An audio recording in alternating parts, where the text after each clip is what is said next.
Blessed day, ka-low carbs! Narito po kung paano ko po niluto yung ating low carb meal. Una po yung ating repolyo.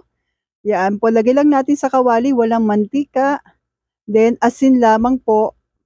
Himalayan salt ginamit ko po at paminta from Grindahan. Halu-haluin lang po natin sa katamtamang lakas ng apoy. And then, tsaka po tayo mag-add ng itlog. Optional lamang po ito, pero mas masarap po kasi para sa akin pag may egg. So, pagka after na ilang minuto, meron ka na pong cabbage rice na pamalit natin sa rice. O, di ba po? Narito naman po yung ating creamy caldereta po. Ay, apritada pala, sorry. So, magigisa po tayo ng sibuyas sa coconut oil.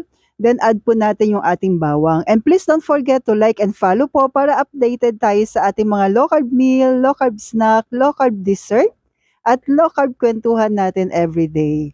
Then after nyan, ilagay na po natin yung ating manok. Nag-add po ko dito ng paminta at coco aminos. Siyempre may favorite from Grindahan po. So sangkutsa pa rin natin maigi. Hayaan lumabas ang natural oil. Then kapag okay na, add na natin yung tomato paste po natin. Sarap nito ka low carbs. Hayaan din natin magisa pa rin siya.